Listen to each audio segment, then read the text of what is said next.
Hey friends, I'm Aaron Ciotti. Everybody calls me Ciotti, and I'm back, damn it.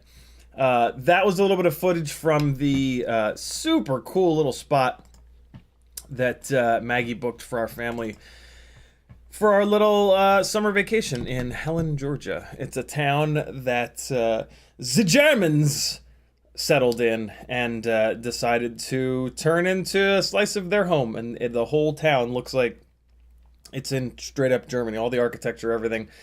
I flew a couple of Tiny Whoop batteries. I flew a Mavic battery. I tried to fly another Mavic battery, but it rained. So I didn't really get much footage, but, you know, it was not about flying. It was about trying to relax and being with the family. And that's what we did, damn it. And, yeah, I had a great couple of days there.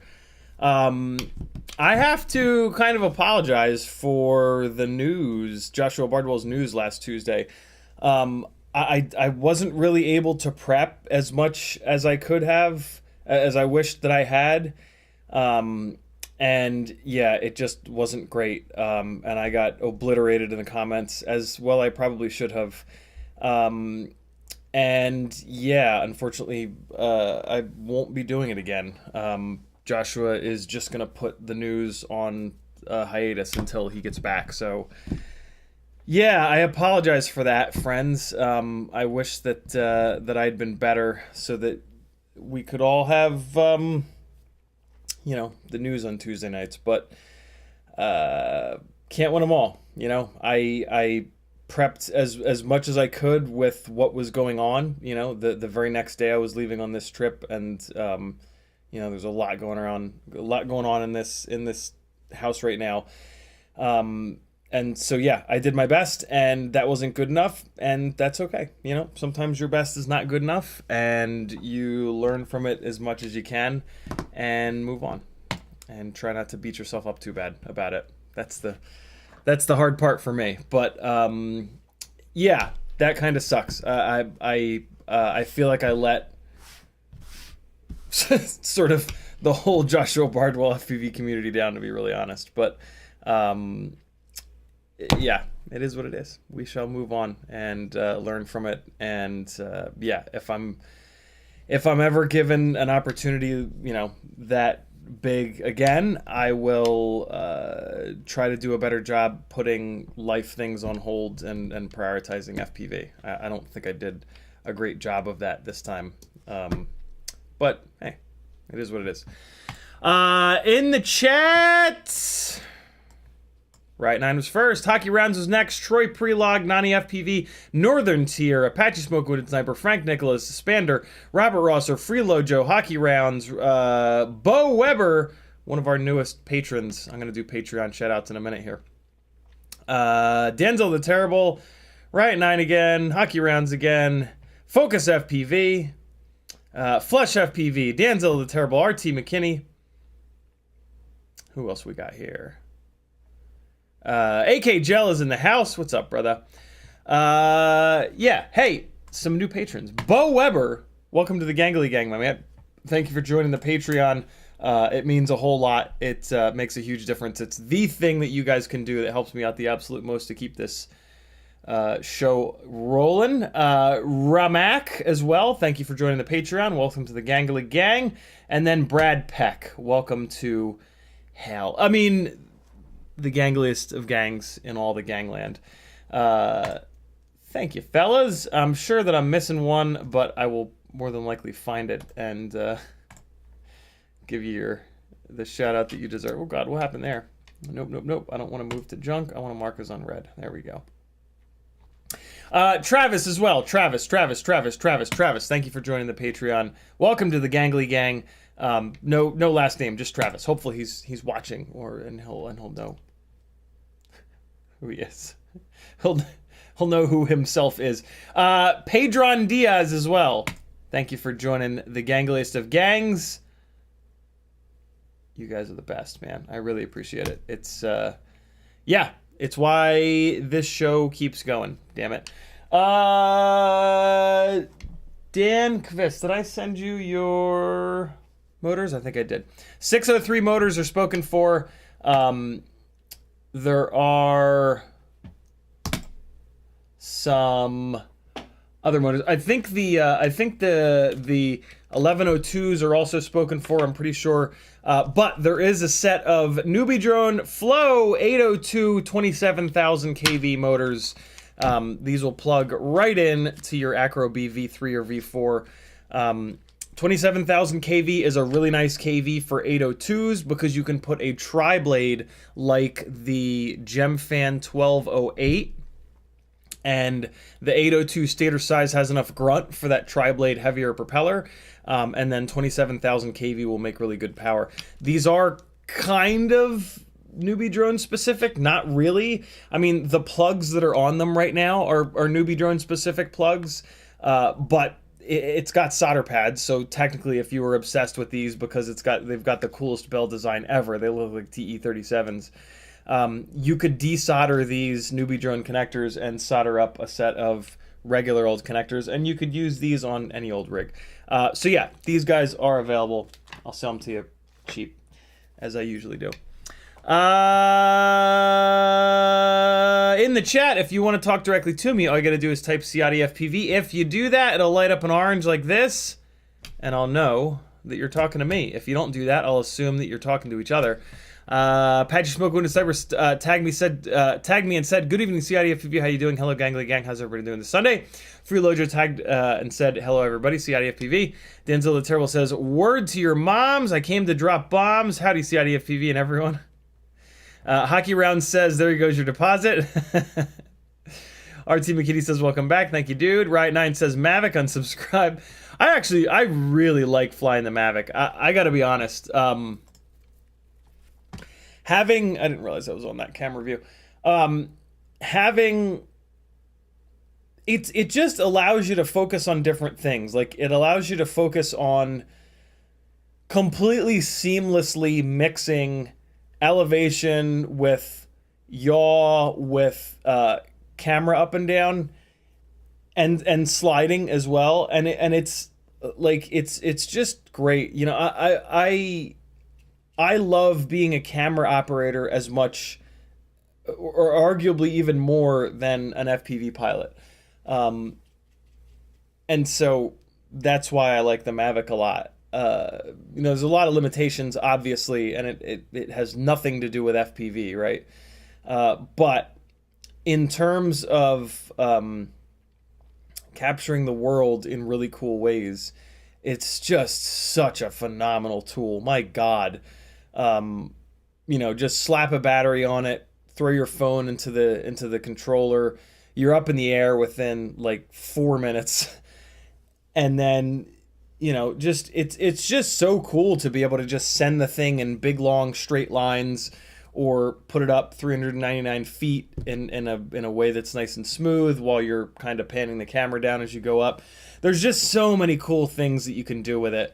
I'm a really big fan. I always say that, like, every time I fly it, I'm just like, man, I need to fly this thing more.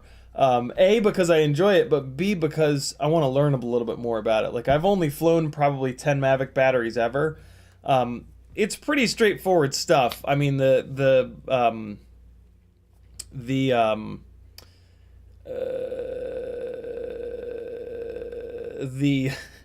screw you, Morton.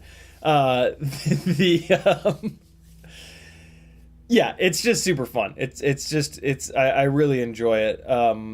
It makes you focus more on, like, the landscape and what you're filming rather than how you're filming it, which I think is a really valuable lesson, reminder, whatever you want to call it. So yeah, what I really want to do is start just bringing it everywhere with me. Just bring it absolutely everywhere, and just throw it up in the air, you know, for 15 minutes at a time. Just put it up there, let it be a tripod, do some, start playing around with some time-lapse stuff with it, and just, yeah, get a little bit more familiar with it, because it's a bit of a different camera platform than the GoPro. And there's different kind of limitations ISO wise, and some other stuff. And I would love to kind of like dial in on that.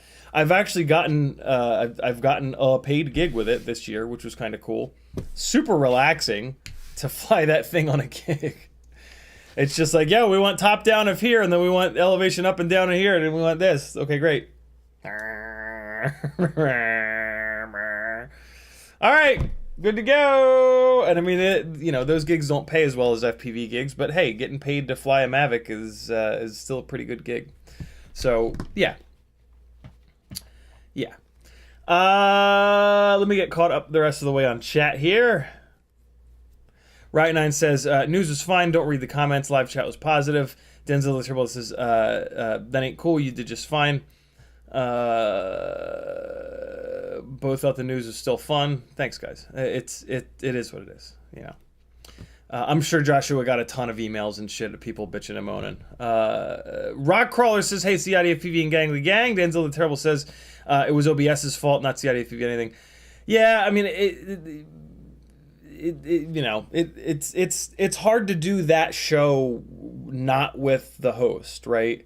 And Joshua doesn't want, rightfully so, he does not want stuff on his channel that's not like top notch. I don't either, right? Like, I don't have guests on because of a lot of these same reasons. Like, it's really difficult. It's not my thing. There are huge technology challenges to it.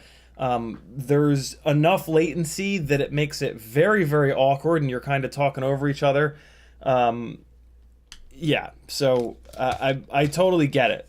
I completely get it. I just feel really bad. I feel like I feel like I let the community down, and they're gonna now have to suffer for like 2 to 3 months of no Tuesday news, and that bothers the shit out of me. But I'll get over it. I'll live. It is what it is, you know. The assholes that left douchey comments, for a couple of them I said, you know, email YouTube and ask for your money back. Sorry. So, yeah, I don't know. Could be a part of the reason why Joshua doesn't want me to do it anymore, because I just can't keep my mouth shut. But yeah, I don't know. If you don't have anything nice to say, don't say anything, right? People don't understand that, and I've seen so many content creators here on YouTube quit because of assholes, because of asshole comments, and that's the main reason that I can't keep my mouth shut, because the assholes that leave shitty comments, like, they don't know what they're doing, and so I find it necessary to tell them what they're doing, and so that they understand that saying shitty things to people hurts, and it's not you know, it doesn't, like, when you say something shitty about someone or to someone, it doesn't actually make you feel any better, right? Like, so there's no positive, and then it makes the other person feel horrible. So it's just all bad. So just don't fucking do it. And if you do it, I'm gonna fucking shit all over you. Like, when I see people doing it on other people's channels, I make it a point to shit all over them. And you guys should too. Because it's just all bad. It's all bad, right? Like, you have a content creator that you enjoy watching on YouTube, and then because of douche brags, that gets ruined, and they stop making content, and then you have less cool shit to watch, right? It's all bad, and we should all care about it, because it ruins it for all of us. So yeah, next time you see something in the comments that's negative, just, in my opinion, shit all over that person, and just explain to them that, you know, they are a garbage human that should be hit with a shovel. Don't say that. But say something. Don't just let people get away with that shit, because they're ruining people's mental health, and they're ruining a content stream that might that a bunch of people might really enjoy. So, food for thought. Spander says, operating the Mavic CiottiFPV. Michael Blade says, hey man, what's up, dude? RT McKinney says, and everyone else, the DJI drones have a distinct advantage in specific ways. I have 25 batteries through my Avata and 10 through my Mini 3 Pro. Yeah, I mean, that's another thing. It's so true. Like, Mavics will do stuff that FPV can't, period. Like, just the end, right? Like, point the camera down, and not plummet to the ground. There are a bunch of things, actually, that photography drones will do that are really cool. Like, there are some really cool shots that we can't get with FPV, and to open that, like, window and fly through it is pretty slick. See what I did there? That was the worst analogy in the world. All right, so hey, tonight we're going to be talking about Matty flips. We're going to hop into the simulator in a little bit here, and I'm going to give you guys my stick overlay as I always do. And we are going to break down the Matty flip step by step by step by step to help you get more comfortable in doing it. It is one of the more intimidating tricks in FPV. It is mainly blind. There's a lot of timing to it. There are a couple of very specific tricks and tips, though, to make it so much simpler and to really wrap your head around what's going on with it. we've broken the Matty flip down before, but not in like super detail, and like I wanted to have a live stream with breaking down the Matty flip in the title so that people can come to one spot. You know, we talked about it on like the 101, maybe even the 102 tricks and tips. But you know, in those it's like buried within. So yeah, we're gonna take a bunch of time today to kind of dive into it. I also I love to kind of break down really interesting moves that not a lot of people do. Also for myself, like it helps me to break it down and figure out what the hell's going on with it. And I almost always learn something when I do that, so that's good. June Logo says, break down the trippy spins. No, trippy spins just look dumb. Like, they're just... Trippy spins are just... They're only something that other FPV pilots even remotely care about. It's not a camera move that makes any sense. So I just have no interest in it. I've shown you guys how I use that trippy spin motion in a way that makes sense and doesn't look horrible. But trippy spins themselves look horrible. Like it's a terrible camera movement. So yeah, I'm not gonna encourage or anyone to do them or break them down to make them easier. It's just, you know, it's just one of those things that, like, if you're a freestyle specific pilot and you're only making content for other FPV pilots to watch, sure, go nuts, do all the trippy spins in the world. If you're trying to get anyone else on Earth to watch your stuff, don't do trippy spins. You're going to make them not want to watch you anymore. And yeah, I try to really focus on stuff that like looks good and that's not just like technically difficult to do. But if you bug me while we're in the air, I'll show you guys again the way that you can use the trippy spin motion to actually turn a corner in a way that looks decent and that you can use and not make people's heads melt out their ears. Andrew's asking, can we show us? Can I show Cinewoop for a minute? Absolutely, Andrew. Yeah, sorry I didn't get back to you. I just got back last night and have not really had a ton of time to get caught up on stuff. So, Andrew's in the process of building a Cinewoop, and I think he's trying to package everything. He's building the Cinesplore, and so yeah, this is a great thing for any of the rest of you that are building a Cinesplore or are just looking for ideas on how to package stuff and or looking for, you know, little tips and tricks to somebody that's built hundreds of rigs over the last 7+ years. So yeah, it's my Cinesplore is set up pretty standard. 20x20 ESC up front here with the wires coming diagonally out like I usually do towards the rear, but then the wires going straight out to the front because that front 20x20 location kind of lends itself to doing that. Vista in the rear, I think on this rig. Yeah, so I've got on Amazon, they sell, you can see down there below the Vista, it looks like spearmint gum or something. That is heat transfer tape that you can buy from Amazon, and then to the right of it there you can see the threads of the screw. So I've got this Vista mounted with 4 strips of that heat transfer tape just to thicken it up a little bit.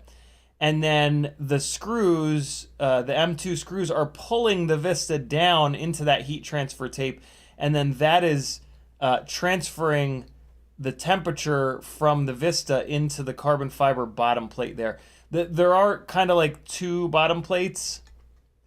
It's hard to show you in there. But what else are you looking to take a look at, Andrew? Hey, this is the other thing. I like to run my battery leads.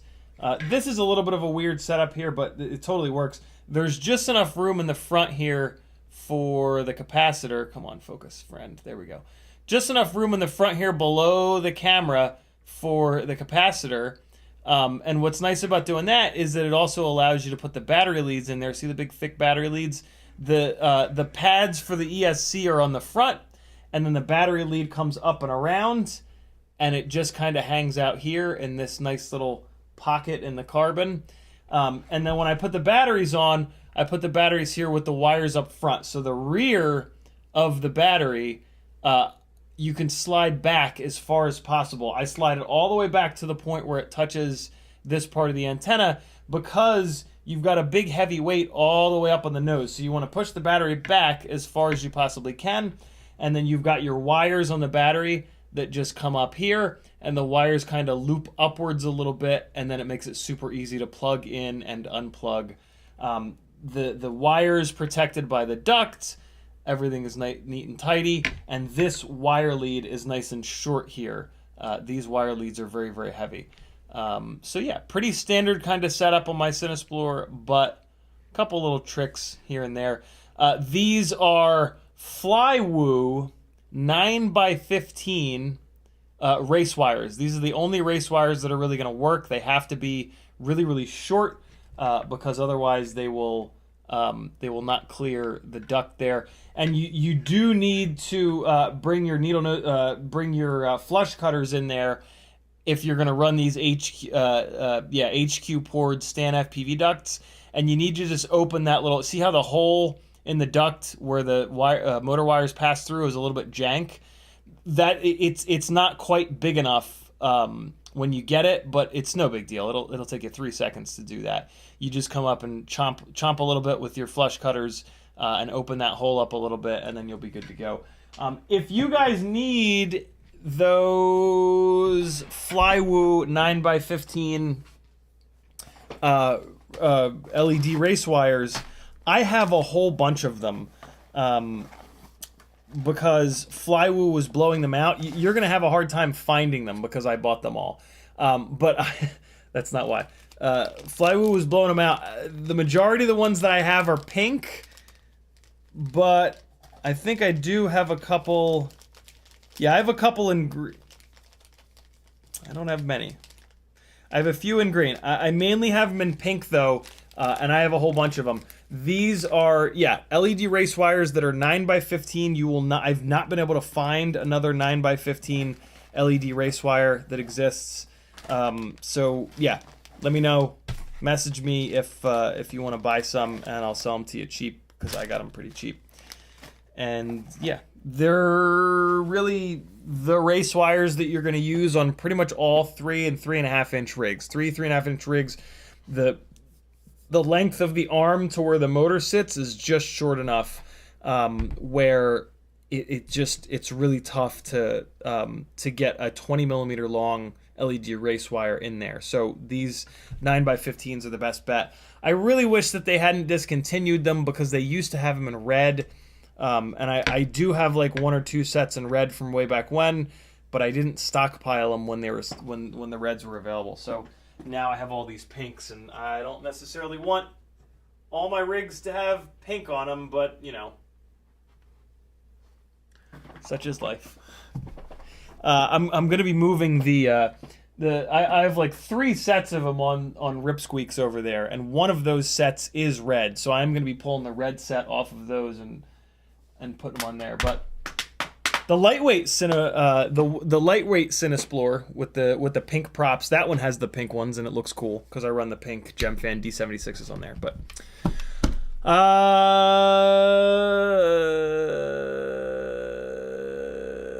T-Bird's in the house. What's up, brother? He says, we need to get together soon. I have not flown a job. What? I have not flown a job that was not in months now. What?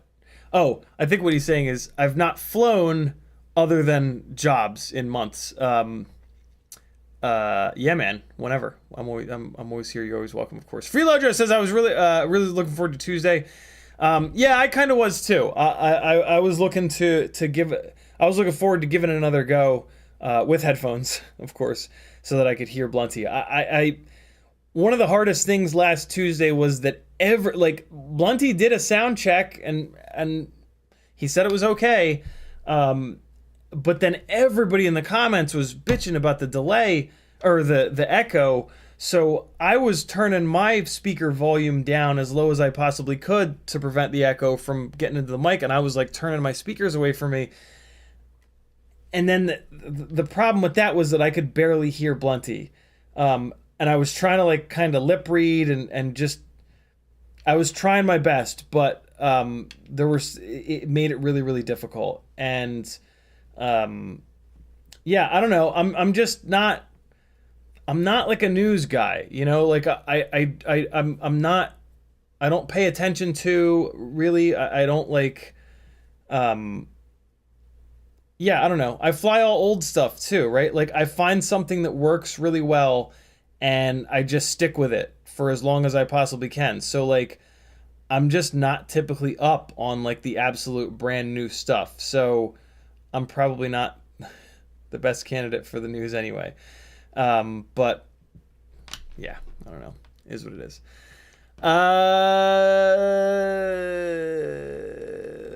Got that. Andrew says, "This is perfect. Thank you. You're certainly welcome." And he also says, "I'll buy some pink ones for you." Very cool, man. Message me. RT says, "Perpetual breast cancer awareness on all your rigs." Yeah, right. All right, cool. So we are caught up. Let me fire up Velocidrone here. But first, let me tell you how you can support me because I am completely crowdfunded, much like PBS. If you like this programming, people like you, I don't know what PBS says, but we rely on people like you. That's one of the things they say. I literally do. I rely on you beautiful people, and you're very, very, very good to me, and I appreciate that so much. It's very, very cool. But if you have a minute or two, head on over to CiottiFPV.com and just start clicking all the buttons, man. That's all you got to do. Just click all these buttons, and your life will get better, and so will mine. Here's my streaming schedule with a link to my YouTube. Patreon helps me out the most for as little as $3 a month, which is 7.5 cents per hour of content every single month. You can jump on board to the Patreon. It is the absolute best way that you can support me, and it's the way that you get the most benefits.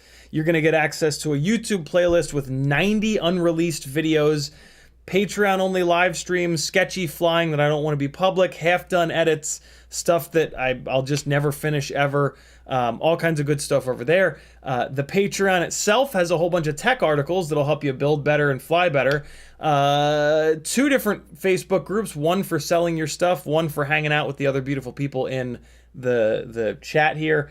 And then you'll also get full access to our Discord channel where all of these beautiful people hang. It's a really good spot. You get access to a bunch of it just by default by scrolling down here and hitting the Discord button. But for full access, give me $3 a month. That's only 10 cents a day. And yeah, you'll have full access to the Patreon where we all be hanging. Over on Etsy, you can buy some of my cool little stickers and random hardware that might help you during your builds. Over on Teespring, we got some shirts and other apparel. And then on Fiverr, you can work one-on-one with me, or you can just message me and we'll set it up through Messenger. But if you want the protection that Fiverr gives, you can go over there. They don't take too big of a percentage. PayPal if you want to support me directly, but you don't want to do a super chat because they'll take 30%. And then I've got a shitload of affiliate links. If you're ever doing an order on the internet, someone has an affiliate link to that website. See if you can hook them up and hit that affiliate link at some point before you check out. They will thank you forever for it. I have them for We Bleed FPV, Newbie Drone, FPV Cycle, Amazon Get FPV, Oh My God, HC0, Flywoo, Emax, Banggood, Camera Butter, and AliExpress. All you got to do is hit the affiliate link at any point before you check out, and I'll get 1 to 6% of your total of your complete order. So yeah, if you can't remember to do it like me, change all of your bookmarks to my affiliate links, and then you won't even have to think about it. Or change your suggestions that your browser is giving you when you start typing into the URL bar, and then click on my affiliate links a bunch of times, and then your browser will start suggesting my affiliate links for you. Is this gonna come untied? What are you doing here? Little rope bracelet. Oh, hi! Are we streaming? Ramdonko says you sounded sweet and you didn't get too excited despite the pokes. Good job, almost too chilled. Yeah, I was also trying to not curse. So I was just being as chill as I could. But yeah, whatever. It's fine. Tried my best, did what I could. Whatever. Is what it is. It's over now. Launcher. Let's go, Velocidrone. Let's do the thing. Let's go. I said let's go. Now I want to die. Velocidrone, why do you do this to me? Why do you lock me out of not being full screen? Let me pull the chat over a little bit. Like that.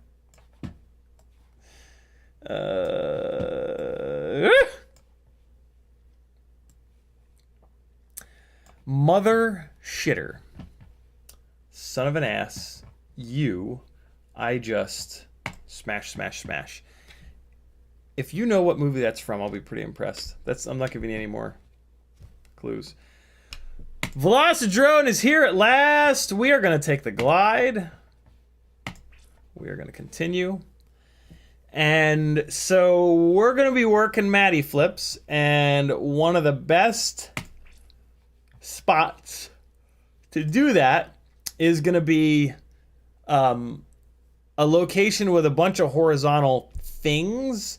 And you can usually find those at like bandos and whatnot. So this one's just called Bando. Let's try it. I'm going to be honest. I don't know what this one is. But let's give it a shot. And if it sucks, we'll go to a different one. Oh, it's going to suck. I'm not going to like this one. Yeah, I know. Testing warning. Take it easy. OpenTX. Not OpenTX. This is EdgeTX on here, actually. Yeah, this ain't a good one. We don't really have any horizontal stuff here. Ah! I mean, we could practice it around in with some of these holes and around the power lines and whatnot, but we're not gonna.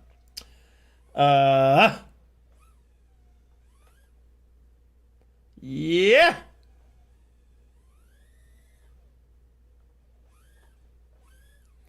All right, let's get stick overlays and let's get to a map that makes sense. We are going to change track and let's try out... What the hell's Apocalypse? Let's give that a shot. Apocalypse Freestyle. Maybe that'll be cool. Right9 says, we don't get your old man movie references. We're the TikTok generation. It was actually from...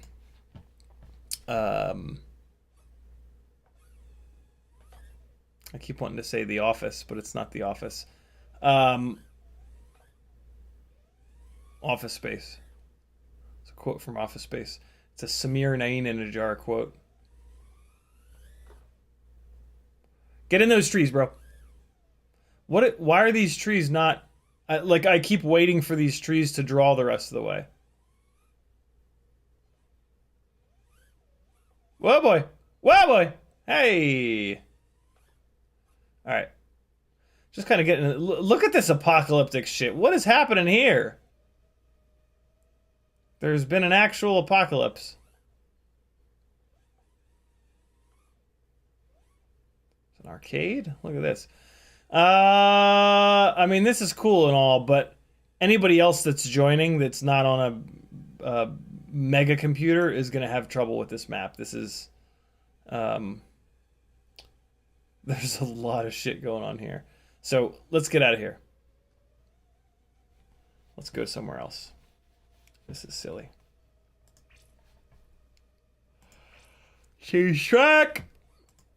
Apocalypse. So... Oh yeah, Coastal's got it. Coastal's gonna have it. We're going old school Coastal, yo. Old school Coastal jams coming at you. All right, so there's our stick overlay.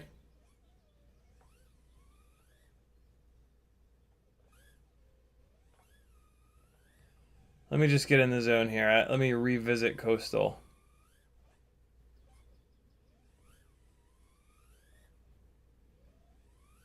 Okay. All right, so Matty flips. What's the deal? He asked rhetorically. All a Matty flip is a power loop that is blind on the front end versus being blind in the rear end. Much like my ex-wife. So with a power loop, you see the object, see the object, see the object. You're kind of blind there, but then you're blind like in the second half of the move.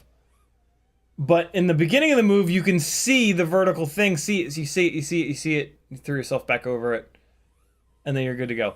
Matty flip is just the fucking opposite, man. Like, you see the thing. Now you don't. I guess you kind of do. No, I guess you do.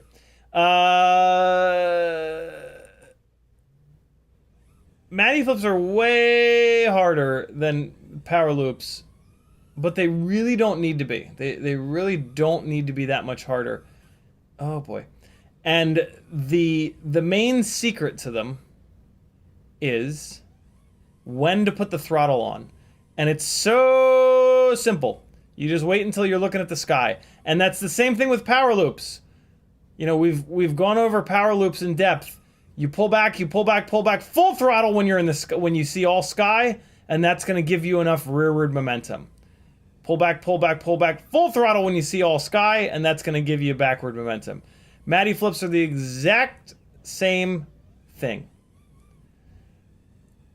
You let it fall. When you see all sky, full throttle, that's going to send you backwards and get you out of the Matty flip. The thing that everybody screws up with the Matty flip is they get on the throttle too early. You let it fall here, you get antsy, and you jam the throttle, and that rams you into the ground. Right? Will he make it? Can I Matty flip the whole fucking thing? It's all about where you put the throttle on. Well, okay. If you put the throttle on in the right spot, it's no big deal. But it does kind of depend on how much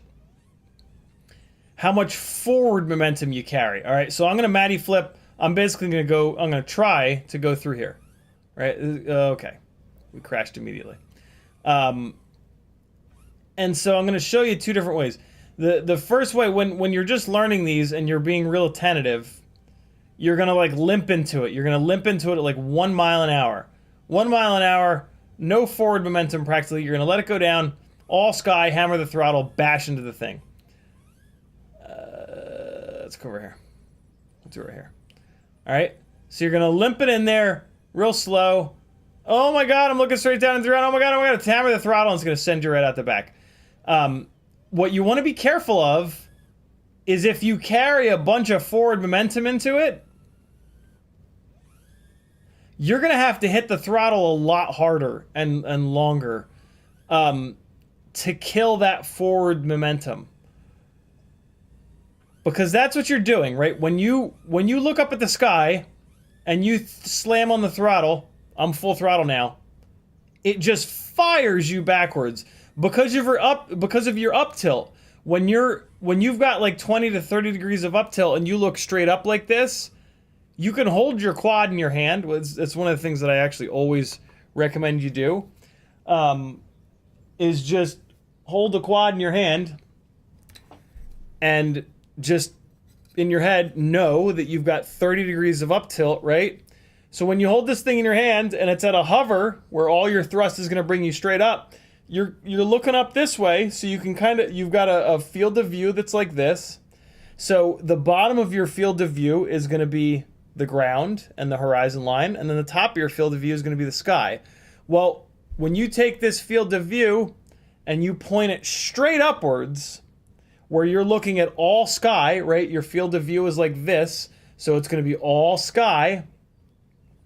Look at the attitude of the quad. When you go full throttle, it's putting it backwards and it's putting it up too. So it's going to go up like this. So if you're doing something where you've got a bunch of forward momentum and you want to kill that forward momentum, look up at the sky. And so with a Matty flip, you've got some forward momentum. You're going to chop the throttle and pitch it forward and be as patient as you can. You got to wait for it to rotate all the way around, because when you're going down, if you hit the, so you've now initiated the Matty flip. If you use the throttle now, it's terrible. It shoots you forward. If you use it now, it's terrible. It shoots you forward and down. If you use the throttle now, it's terrible. It fires you directly into the ground. If you use it now, at least you're going to start to kill some of the forward momentum, but it's going to fire you into the ground. You need to just keep waiting until the rig is at the very least here. This is the first point where you can pick up the throttle without driving it into the ground. But ideally, you want to wait another split second until it's like this. Because once you're like this, it's not only going to kill the forward momentum, but it's going to kill the fall. By the point that you've initiated this Matty flip and you've rotated it around, you've fallen a bunch. You've generated a bunch of downwards momentum that you need to start killing. So the worst possible thing is to get too antsy on the throttle, and to add, you've already got all this fall momentum. You don't want to add to that with the thrust. So you really, really, really need to wait. And now that I talked myself through it, this is all why the Matty flips are so much harder than power loops. With the power loop, you come in like this, you pitch back a little bit, you hammer the shit out of the throttle. So you've only really got to pitch back like 90 degrees on a power loop before you can hammer the throttle.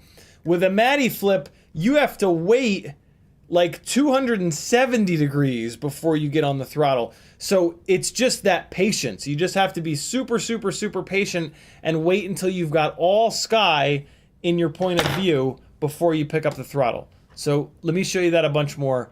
And then as you guys have questions in the chat, definitely leave them. So you just wait now is when you're going to get back on the throttle.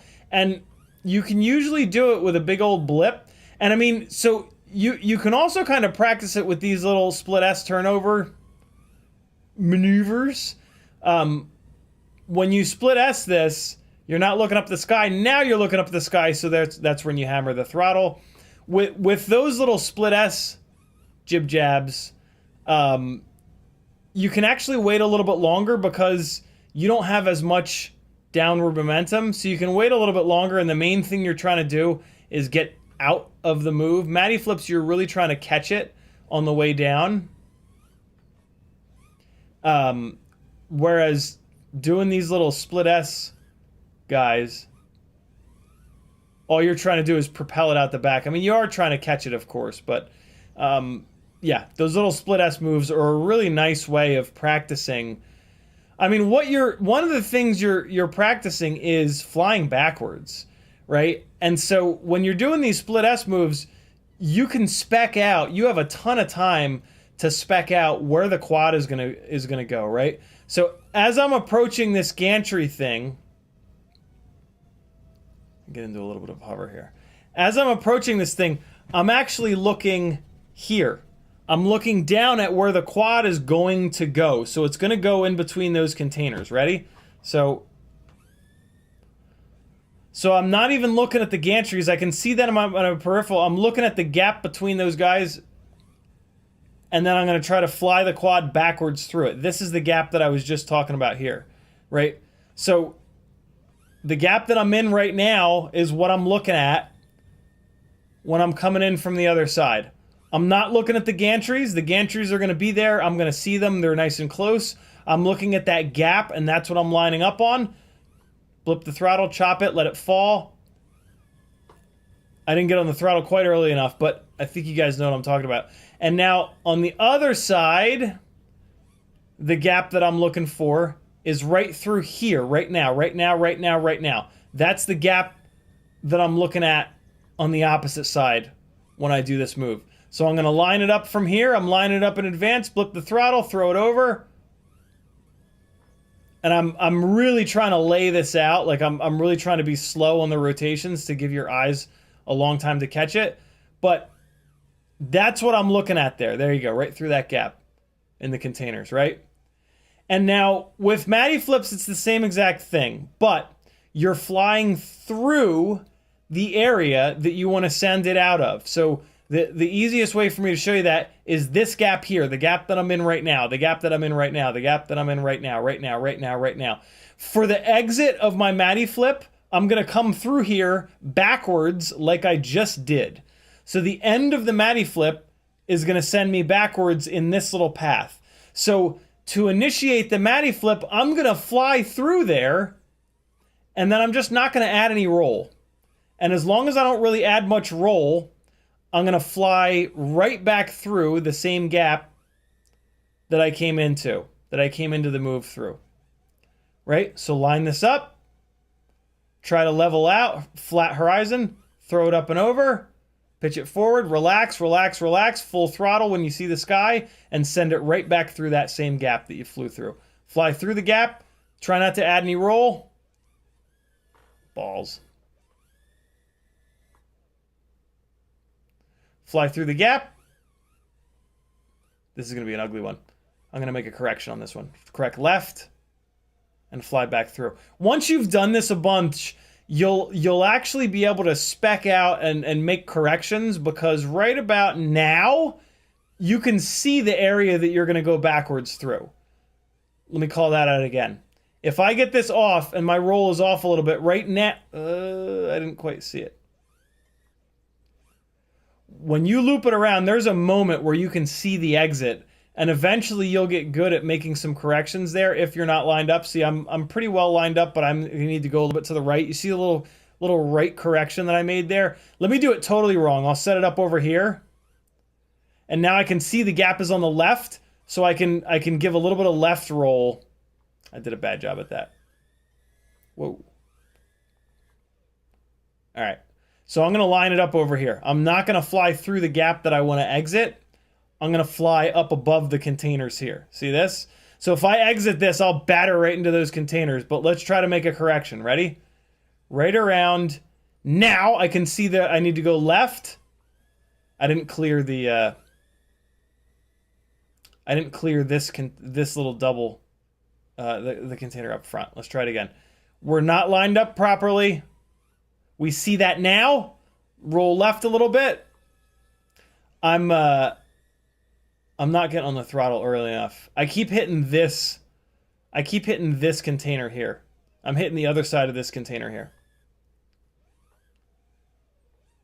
All right. Not lined up properly. A little bit of left roll to make the correction. And now we can get back into that gap. There's this split second where you rotate around now, where you can see your exit.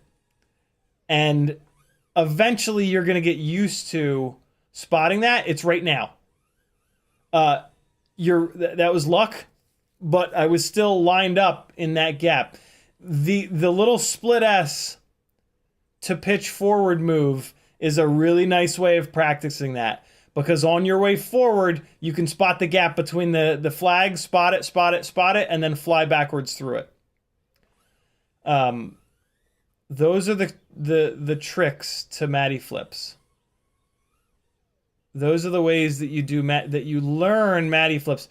I really recommend that you learn them here in the simulator, because you can crash a million times. So, and now that, what I did just there is another, like, kind of Matty flip-ish move. If you throw yourself up, so one of these things that I love doing is, like, I'll see a point of interest like this container here, and I'll blast the throttle and fly up over it, and then I'll usually, like, complete the front roll. But another really cool thing to do is throw yourself up over it. When you see all sky, hammer the throttle, and then you can throw yourself back. See what just happened there? Throw ourselves over it, full throttle, throw ourselves back. You can, like, it's kind of like a pitch reversal. Throw ourselves up and over, all sky, throw ourselves back. Up and over. Oh, this is going to be ugly. Back. up and over. And now with that, the amount of forward momentum is really important, is really, really, really important. If you come into this ballin' and you're flying really fast and you try to do it, you got to do a big blip to kill that forward momentum. Versus if you go really slowly into it and you have barely any, you just need a quick blip and that'll throw you all the way back. And so all three of these things are really, really, really good ways of learning Matty flips and just kind of learning to fly backwards. Matty flips do have an element of timing to them, but it's really not that bad because the timing does change significantly depending on how fast you're flying. And like what your plan is for the exit, right? If you're trying to exit backwards and generate a bunch of rearward momentum, right? So if you're trying to do this, the Matty flip is going to be different. If I'm trying to go out here and then turn it around and work it into some flow, versus you can do a Matty flip like this. I mean, you can just do multiple Matty flips. I'm starting to lose the roll, but you know, you can just like work them in together.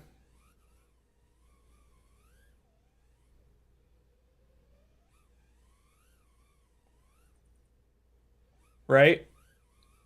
That's totally fine. And then you can maybe get out of it this way. Yeah, there's a lot of different ways to get out of it. Hey! Can't do it twice. Oh. Yeah, it really depends. But the bog standard Matty flip is what you want to learn first for sure. Yikes. And then you can start working that into other things. What I usually recommend on my Fiverr sessions is like you just do it one way until you're kind of bored, and then you mix it up. So do like 20 or 30 of these, just regular old Matty flips, right? Just do them over and over and over again. Practice hitting the throttle early. Practice hitting the throttle late. Practice throwing it over like that. Practice just flying it over and letting it drop. And you'll start to kind of, and just be very mindful of like, did I end up really low to the ground? Did I end up going backwards really fast? And just start to like figure that out. One of the other things that I just reminded myself of with Matty flips is if you can keep the horizontal object roughly 3/4 of the way up this of the way up your view, like it is now.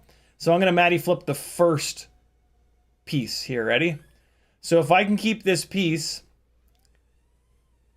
well, when you're flying into it, you're not going to be able to. But once you start to pitch forward, if you can put the object up on the top of the screen, just try to keep it there.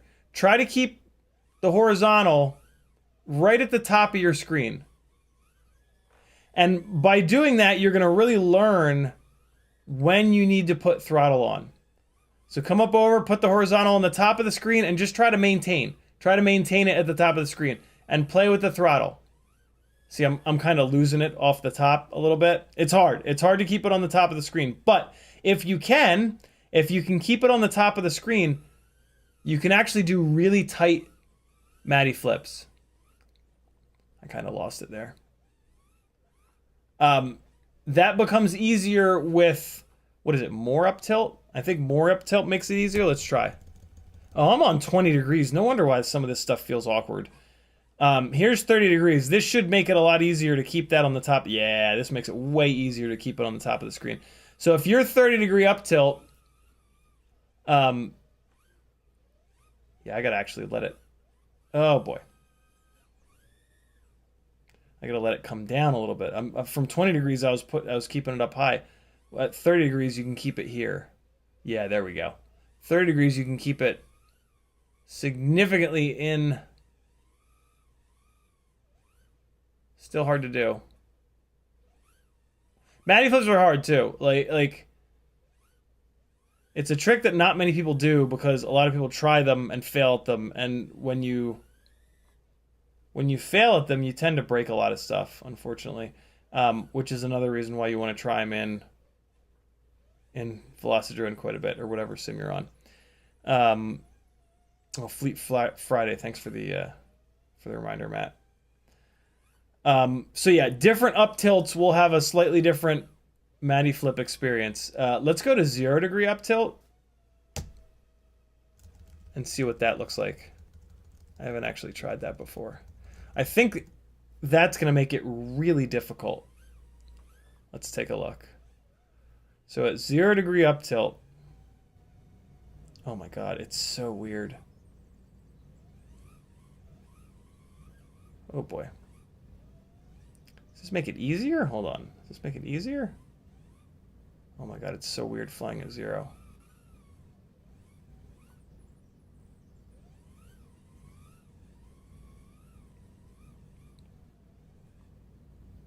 Come on, come on, come on. Where is it? There it is. Hold on. Let me go the other way. Let me go all the way up to 40. 0 degree up tilt just melts my brain. I think more up tilt makes it easier, but I'll let you know in 1 second. Yeah, more up tilt allows you to put that horizontal like damn near in the middle. Yeah, so more up tilt makes it easier. So if you're doing it at, wow, it makes it way easy. I don't recommend that you run 40 degrees up tilt. It looks kind of weird, and yeah, it's just kind of crazy. I recommend 20 to 30, and I'm trying to get used to 20. So I'm continuing to fly 20. At 20 degree up tilt, you can put the horizontal object right at the top of the screen. Right at the very top. And still get a good one in there. Just, again though, remember, when you see full sky, full throttle. And make sure that you do these little split S ones. They're really fun. And you know, the really cool thing about the little split S pitch forwards is that's where you're going to learn to kind of actually fly backwards, because you're going to be able to turn this thing over and see the gap where you want to go, sight the gap up while you're pitching forward, and then send yourself through it. So you've got plenty of time to spot the gap, make a correction, and you just need to be looking forward. Come on, just die. There we go.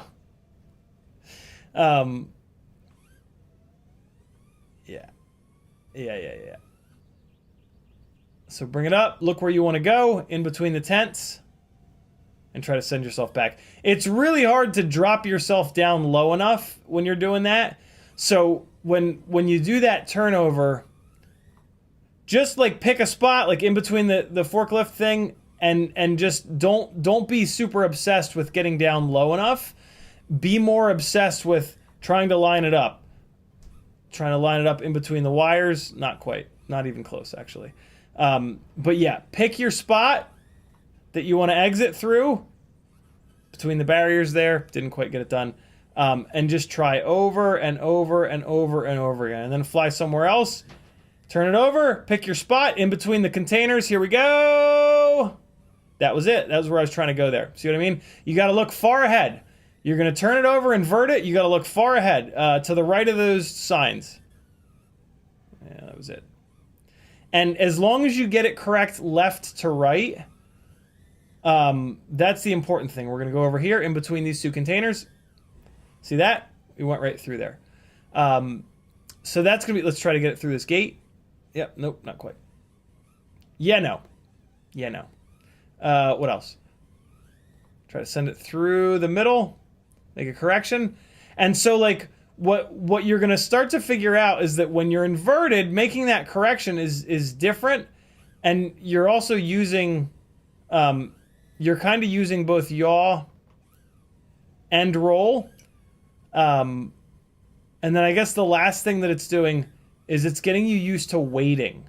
It's a big waiting game with these. You don't want to bail too early. If you do these and you bail too early, you're just like way up in the stratosphere. You don't drop down anywhere. It's not what you want. It's a big waiting game with these inverted backwards Matty-ish tricks.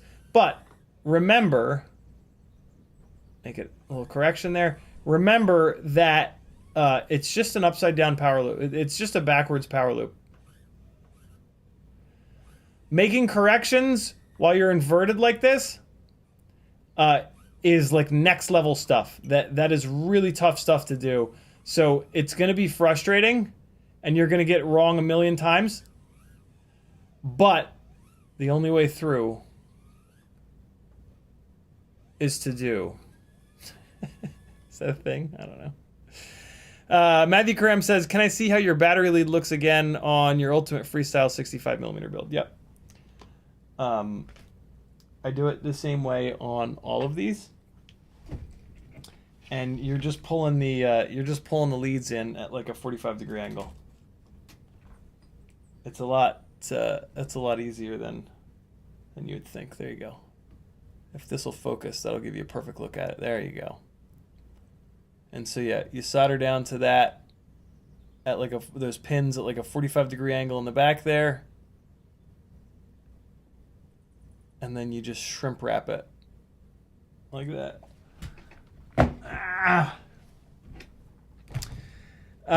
Questions, comments?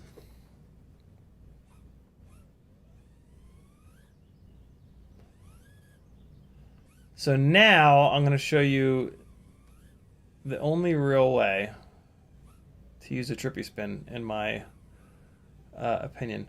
So, like, to do an actual complete trippy spin, you're just cross-coordinating your sticks. That's really all that's kind of happening. So you're going to go either sticks in, or you're going to go sticks out.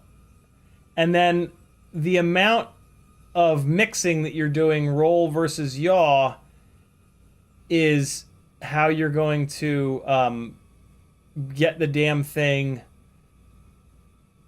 to be like level. The amount of throttle you give it is how high you're going to climb it. Although there's also a pitch element to that. And then you can do them the other way. How do I do it the other way? I go around the pole this right side, and then I pull the sticks out away from each other. And then again, the throttle mainly adjusts your elevation, as it usually does. But yeah, that's a trippy spin. Looks terrible, super dizzying, super silly. Here's how you actually use that trippy spin motion in a way that doesn't look stupid. You roll away from the corner. If you're looking to do this, if you're looking to go past this building and then turn. All right? That's all we're looking to do. 90-degree turn. Past the building or object and then turn. We can just do it normally, and it looks pretty cool. Nothing wrong with that. But if you want to get all weird with it, instead of turning left, you're going to turn right. But you're going to do it only with roll. So you're going to roll right, and then you're going to wrap like that. And now I'm going to do that over and over so that you can watch my sticks, because it's a little weird. Now we're going to do it left. Now I'm going to do it to the right. That was super disorienting doing it that way, but I'm just giving it to you in a bunch of different ways.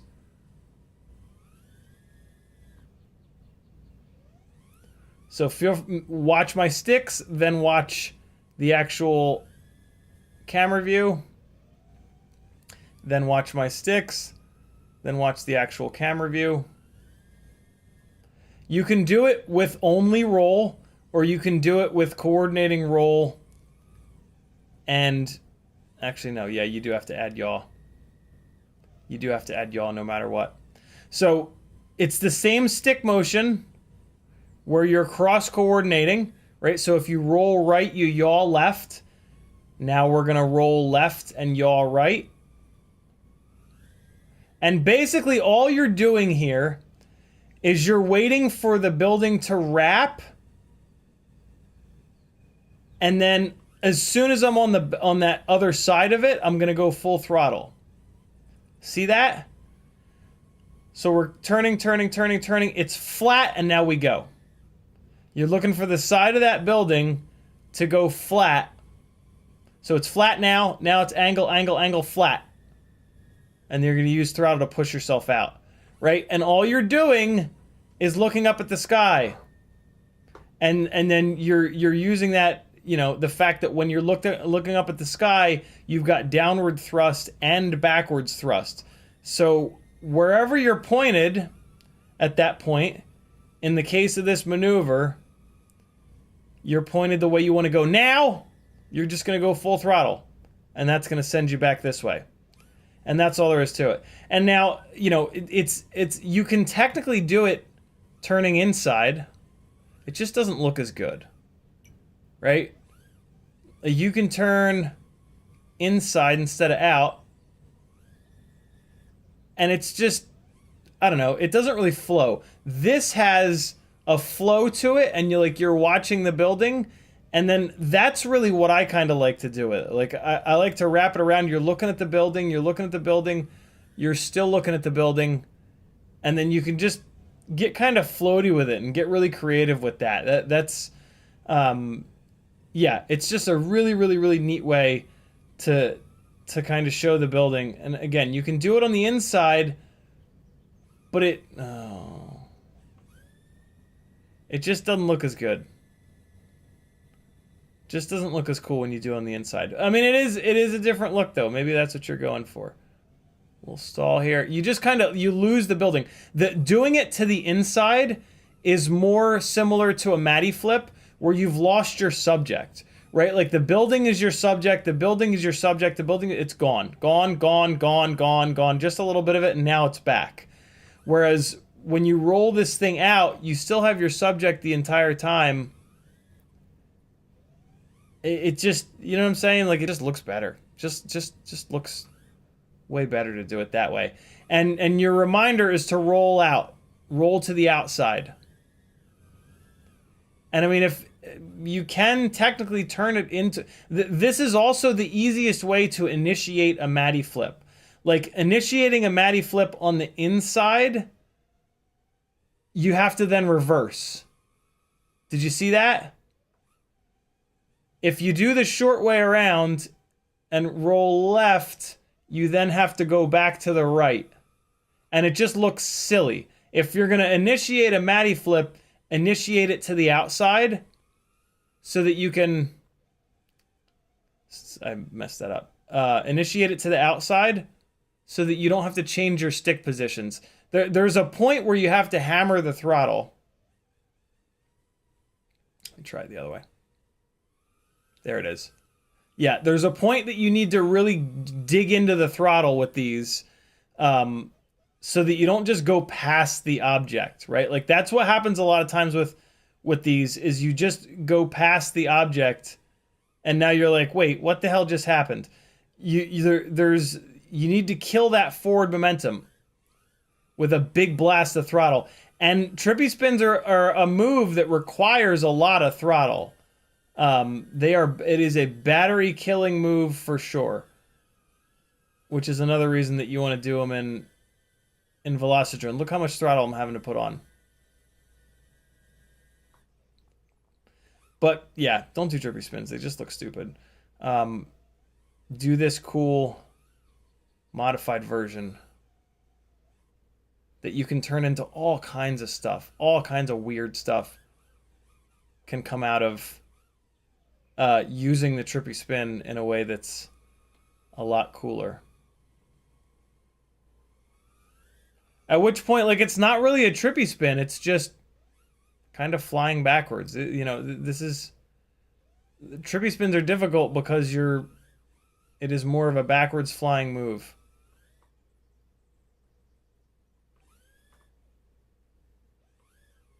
That's that little pitch rewind kind of thing. Ah.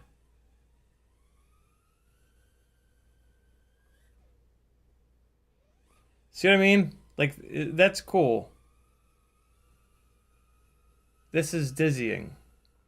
I can't even do, like, I don't know. I have trouble doing moves that don't look good. Ah.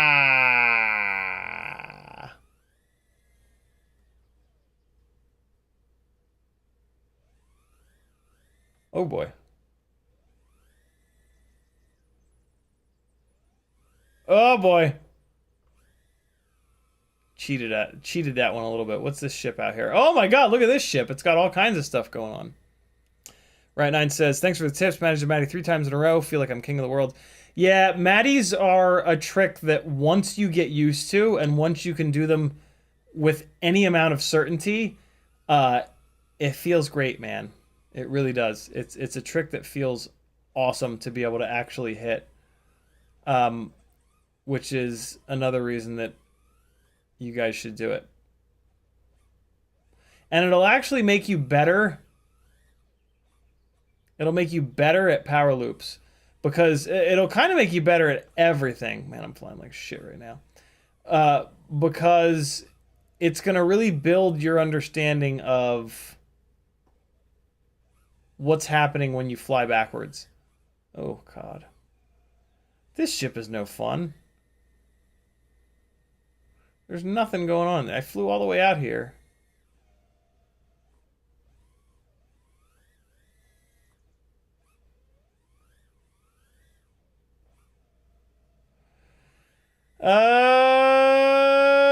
Let's get a little respawn going.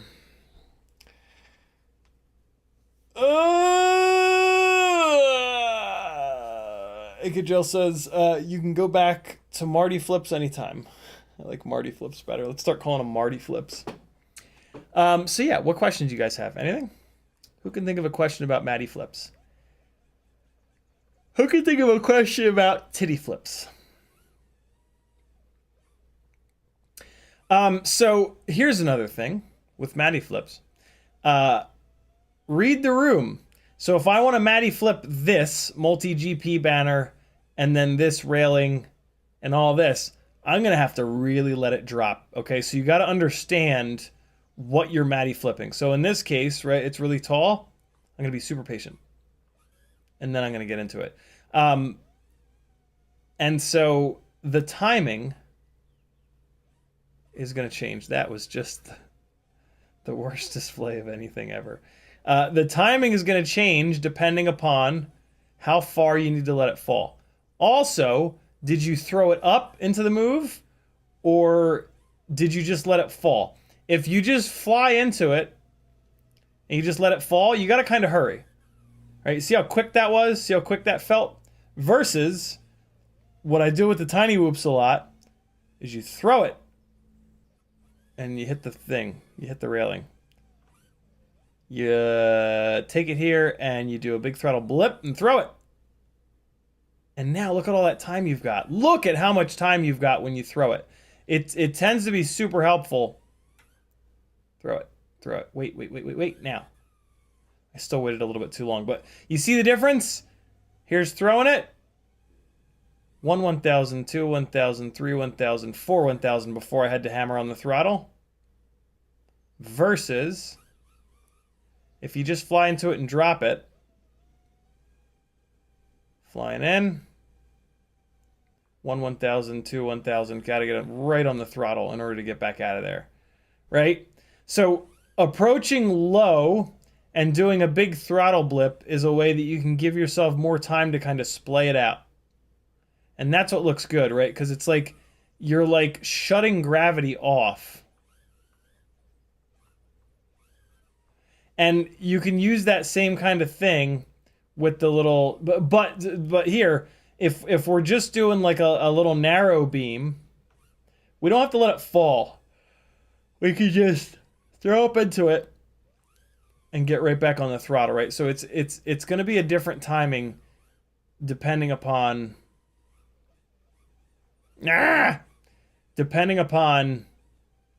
how deep you let it fall. Let me try to find a spot where we really need to let it fall. Hold on. Oh, you jerk. Where's a spot where we need to let it fall super far? Okay, here. So we'll go like super, super, super extreme with it. No. Yeah. Okay. So I'm gonna try to. Oh no, it's gonna be too tight. There's no way I'm gonna make it through there. Oh, here we go. Here we go. So let's say you want to. It kind of ceases to be a Matty flip, but let's say you want to kind of Matty flip this building and fire yourself back through the building. Here we go. It'll be easier to do it on this side. So let's say I want to shoot myself back through all the way down here, which is like 6 stories down. You're just going to have to adjust your timing. So I'll do it through the middle. Through the middle here. Now there's a hole here. If I do it this other way, it's easier this way. So you got to just wait, and now somewhere back through there. Yeah. So there's a lot of things to kind of think about, but also keep this in mind. You've actually got better line of sight with a Matty flip than with a power loop. With a power loop, you feel safe, but think of it this way. You can't see shit. Now you can finally see shit. Right? Like, can't see the object. Now I can finally kind of see it. Whereas with a Matty flip, you're looking at it the whole time. I can see it. And if you do it right, you can see it the whole damn time. You just need to get used to working with the forward pitch, right? Like, you need to just get used to how the quad is going to react when you're pitching forward. You guys all know this, but as you can see here, cranes are the best spot to practice Matty flips. And I mean, you can technically do them full throttle the whole time, as you're seeing here. I don't recommend it because you're not learning anything doing it like this. I guess you're maybe learning how to keep that object in the top of the screen. That's really all you're doing. But yeah, I don't really consider that to be a true Matty flip. You want to work on, wait. Full throttle.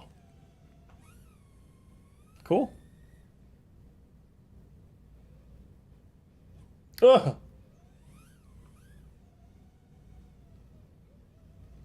I think there's a dive down the middle of this. Let's see. That was awful. That was absolutely awful. I just like gave up. That was weird. Yeah, there is a dive down the middle of this. I think I've maybe gotten into it like one time, but oh boy. It's a pretty tight hole in there. Let's try one more time. Let's try the tight hole one more time.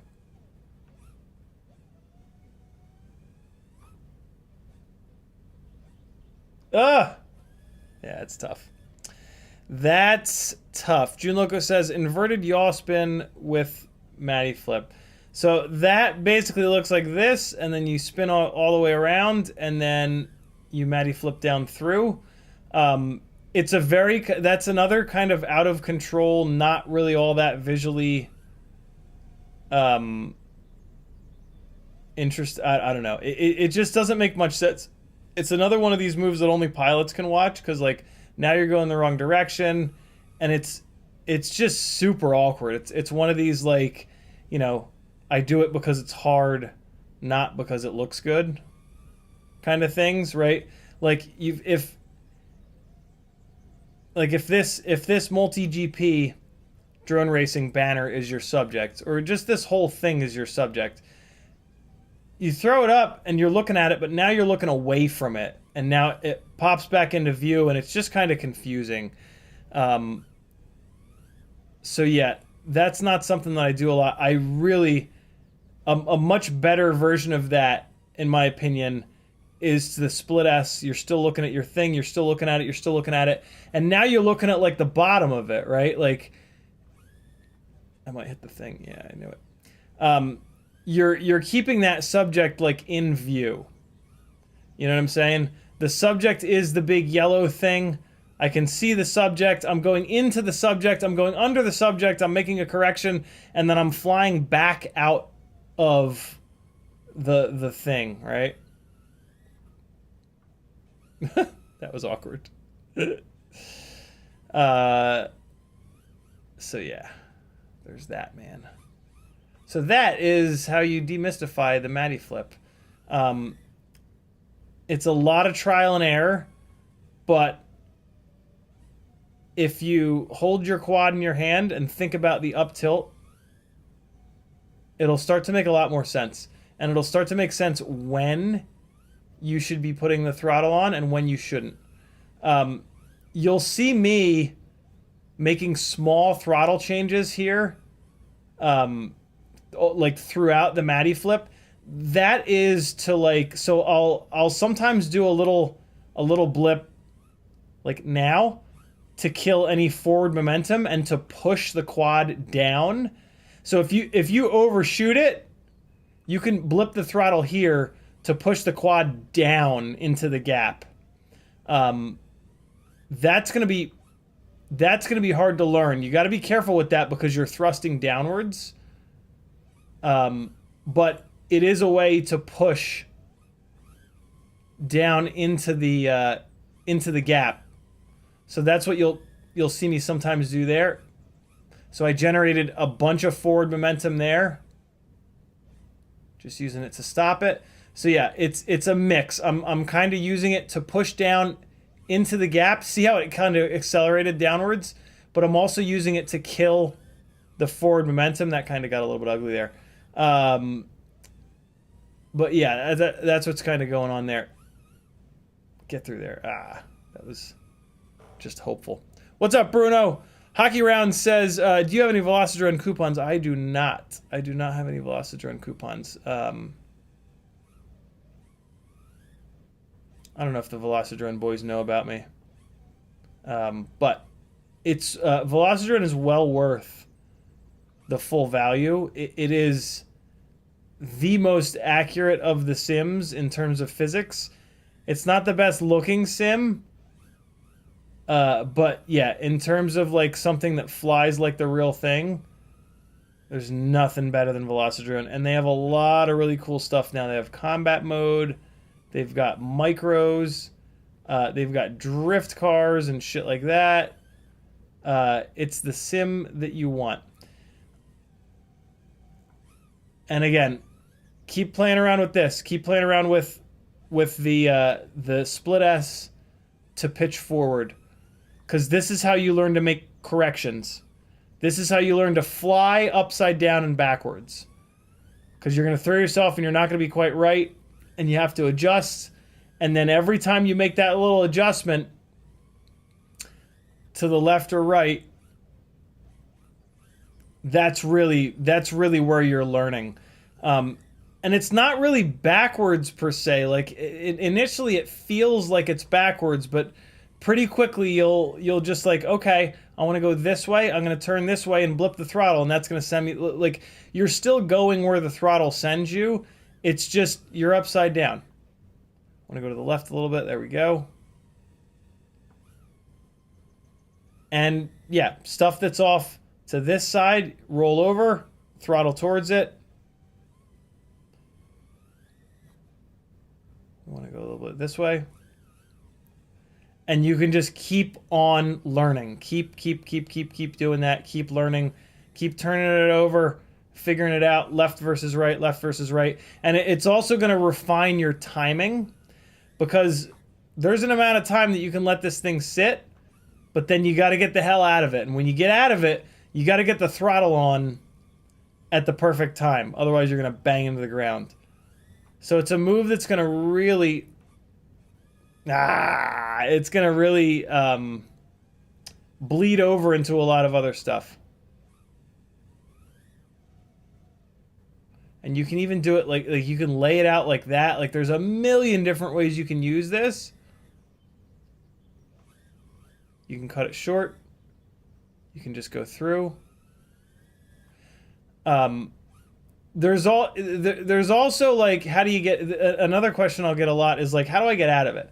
Like if I do this and I turn this over and I go firing backwards, how do I get, like, what do I do now? Do I just turn around and fly forward again? I tend to let it sit. Like, I'll usually do something like this, get it going. I'm going to try to go under that crane there. I hit the one leg. Yeah, I mean, you do you. This is where, like, the beautiful creative part of flying is. But I prefer to really keep it laid out, give it enough thrust to keep it off the ground, and just let it float backwards like that. I think that's a really cool look. I fell through the map. But you do you, man. There's no right or wrong answers in freestyle. Or in life in general. That's not true. There are some right answers. But if you think it looks good, that's all that matters. Even that, even just rocking up on your side like that, I didn't do it right that time. Even like throwing it up on your side like that, you can push it into this little backwards thing.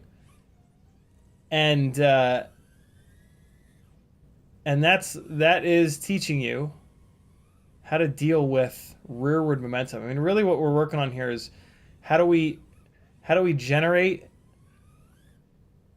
and deal with rearward momentum.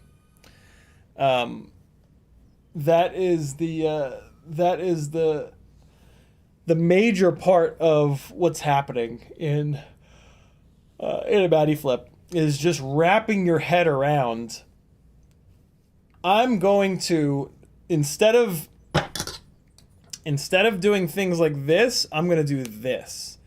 And when you do this, roll is still, right? Like when your nose down and you roll left, you go left.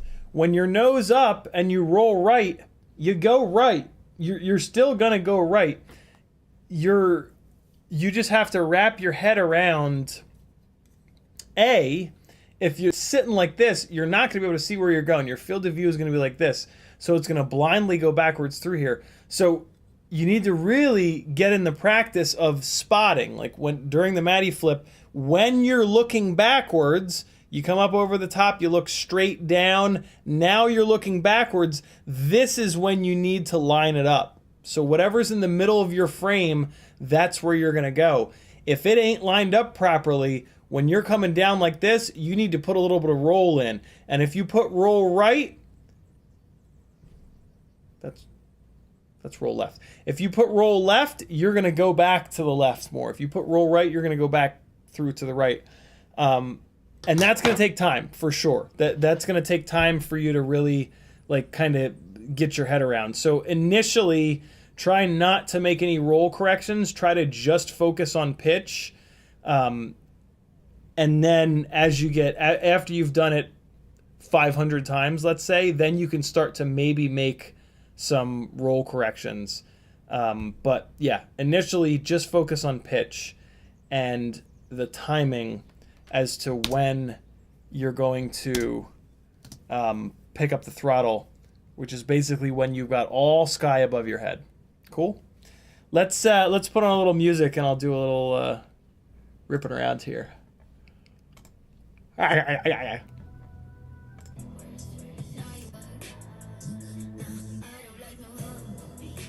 feel like this song matches the map pretty well. All right, here we go. I've been giving you the worst.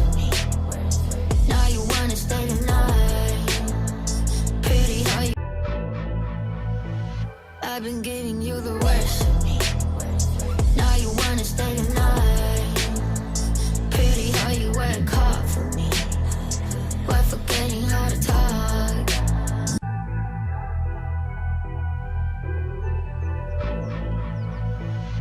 I've been giving you the worst. Now you wanna stay the night. Pretty how you work hard for me. Why forgetting how to talk? Nah, I don't like no humble beats. Just go and slice it up. Now it's time to marinate. And right after we're done,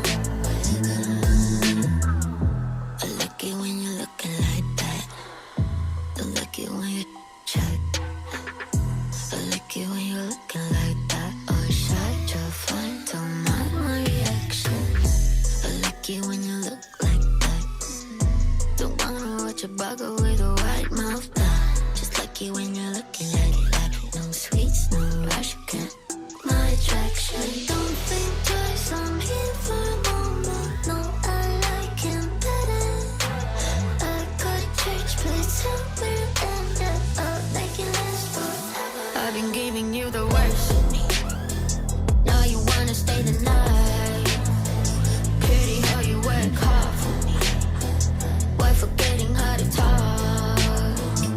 Now I don't like no humble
That's what I was going for towards the end there. I was being a little stubborn with that. But I want to do that. I want to do that power loop through. I want to do it through the inside. So you got to really wait. There you go. That was it. All I had to do was turn the music off. Wait, and then throw it. There you go. Wait. Now. Oh, okay. It's all timing, yo. Not all timing. A lot of this is timing. Hey, what's happening? Reset. Hit the wrong button. Oh, just got rejected. Try it again.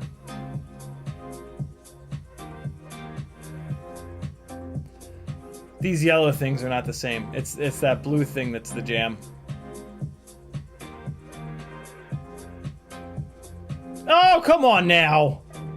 Don't do me like that. Wires. You're gonna wait now.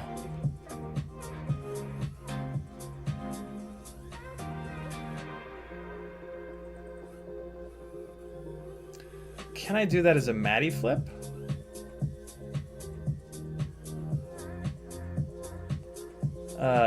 So as a Matty flip, it means we come up through here,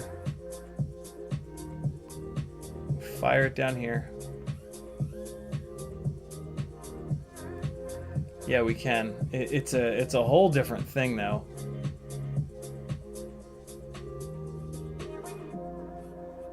Fuck. So I carried too much forward momentum on that one. Let's try it again. So you're gonna like really blast through here. And you're just gonna let it fall. Oh god, yeah, that's tough as a Matty flip. Matty flips are really not for, like, power loops. You can cover a ton of distance because of where you're putting the throttle on, right? Like, you're going hard on the throttle to shoot it up in the air, which works for trying to cover long distances.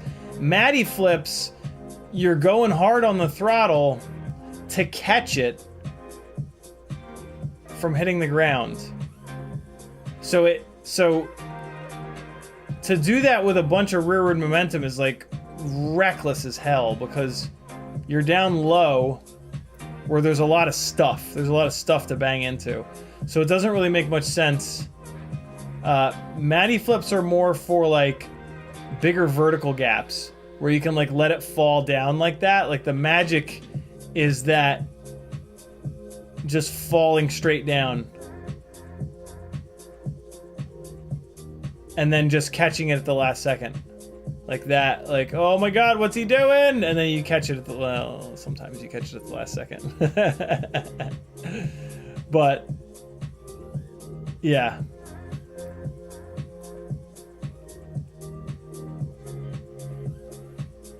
Who's that?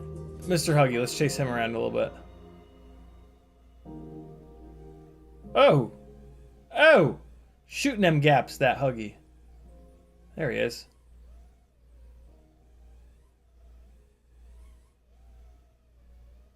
What's he flying? He ain't flying a glide.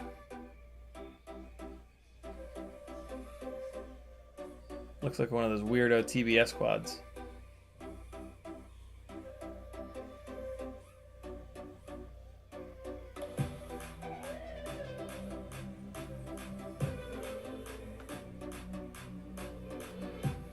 Just let it hang, friends. Let it hang inverted. Don't be worried. You go full throttle and then snap that thing down, you got plenty of time. Plenty of time. Velocidrone is a little bit more floaty, but even in the real world, you get some upward momentum going and then you snap it to look down a little bit, you got nothing but time. Let's try to get this dive again. I'm pretty sure I can get this. Just a matter of getting centered up. And that was not it. I don't know why sometimes I roll them over so slow. It doesn't make any sense. Get it. God damn it. Get it facing downwards as quick as you can so you can start making corrections. Just got spit right out.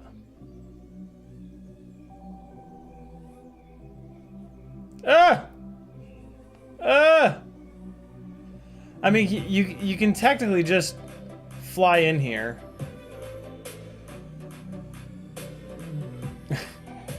But don't do that. Do it the right way. Ah! It's really small through there.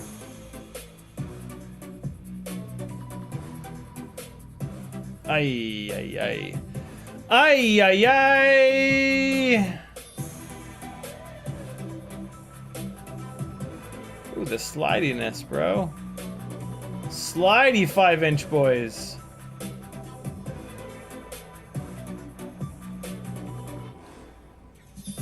All sky, full throttle. That's gonna punch yourself back through. Just make sure that you have it lined up. I did not have it lined up there. And you can do these pretty small. You can do them over little easy ups. Just the pacing has to change. The smaller the object that you're doing it around, the quicker that you have to do it. So if you're doing around something small, you gotta pitch forward quicker, and you gotta get back on the throttle quicker. And you're gonna tend to do that. You're gonna tend to not get inside of them, but it is doable. You can get inside of small objects. Matty flips with tiny whoops. Your pacing is much faster. You got to get it over and get the throttle on, because you know you're flying around tiny little objects.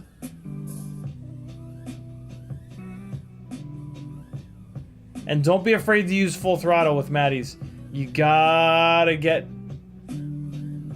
kill that downward momentum. And if you lay them out like that, you gotta really dig into the throttle to keep it off the ground.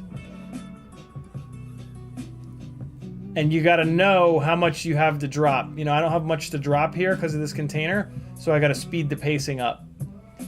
Versus over here, I can let it hang, let it hang, let it hang, let it hang, let it hang, because I got plenty of room down below. So you gotta know. It's one of these moves where, like, you're not blind. You just have to look ahead of time. Like, you've got...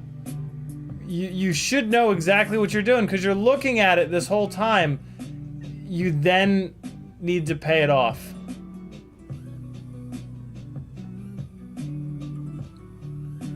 Cool.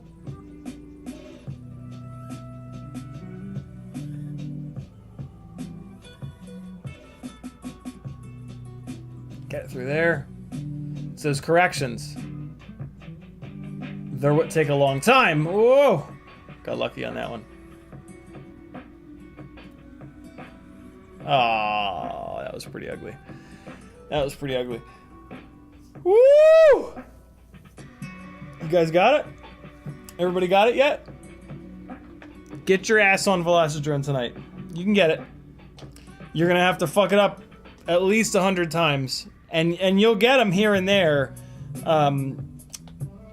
You got to be able to get like 4, 5, 6 in a row. Like if you're just getting them, if you're getting like one every 4 or 5 tries, that's not quite enough. You got to get them more often than that. Keep going. Keep trying them. This is the coolest thing ever, and we're gonna take a look at this tomorrow night when we do some actual building. This is from Brain 3D, and I absolutely love this. I had a little bit of input on this. I told Brian it would be nice to have a spot where the solder would stick straight up, and so he put 4 holes that exit out the sides. So what you can do is send some solder in the side like this, and I was wondering if it would kind of fight you. I think you want to put a little up bend in it, and you put it, yeah, there it is. You put it through the side there, and then you've got your little bit of solder that's sticking straight up there, in the same way that I make the little solder reels, right, to stand up on the desk. this will accommodate that as well. Magnet up here, 2 metal pads here. You can get these awesome little helping hands from Brian, and then they stick right on there. Super, super, super helpful. My favorite thing about this, though, is that there's 4 little nylon standoffs here, which you can pop up and out, and then you can put them in this center area so that you've got a 20 by 20 or 30 by 30 or 25 by 25 that you can just put your electronics down onto, and they're just flat. They're in a good spot. It's also got the XT90, XT60, and XT30. And BT 2.0 cutouts down here that you can put your connectors into and then solder to them there so that they don't melt.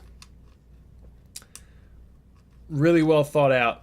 I'm a huge fan of this 3D printed piece by Brian at Brain 3D. And you can see right here, it says Brain 3D Solder Desk V1.0. So as we all use these and think up of other, things that can be on here, we'll let Brian from Brain know, and he can continually change the file. It's nice flat in the back. He put four little rubber jobbies on here. So when it's down on the desk, it's nice and it doesn't slide around. And then I don't usually use helping hands, but this implementation here of helping hands is actually really nice. One of the things that you're going to do with these is when you have the component here in the little center area, these guys are just long enough. See, so that's one of the only things I don't like about them, but you can just pop it off and then double hand it. You put the helping hand up like this, and then it sits kind of perfectly here to hold a wire going directly up to your component.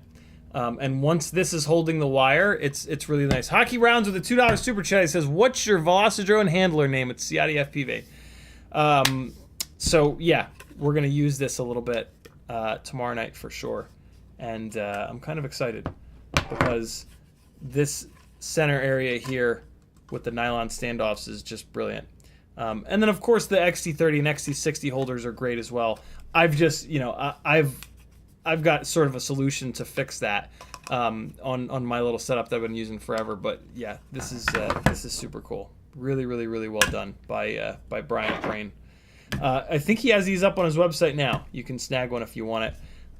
This is, I typically, like I said, I don't use helping hands, but I will use these helping hands on this thing. This is amazing, and you can get it in whatever color you want. It's not TPU, so you're not going to get the TPU colors, but yeah, they're pretty similar. So this is purple. I don't think there is a violet. I want to say that this is PLA. Don't quote me on that, but yeah, this is the purple color. There is no purple and then violet color. I don't think this is the purple color. So this is what it looks like. Yeah, huge shout out to Brian for sending this over and for just doing this. So, like, that's people that make cool shit for us, we need to support them. And yeah, I've got a Brain 3D affiliate link coming for the time. Just leave a note that says, "Yo, CiottiFPV sent me," and all is right with the world. Wait, do I have a Brain 3D thing already? You know what? I think it's gonna be a. I think it's going to be a coupon code. It's not going to be a an affiliate link. I don't know. It'll be something. There'll be something coming. Cool. Thanks for hanging, friends. Ramdago says, Hockey Rounds tag to ask, what's Hockey Rounds saying? Can we add fiends in Velocidrone? I'm waiting for it to install. Can't add fiends. I don't think you can add friends either. I don't know. I do those rooms open so anybody can join them.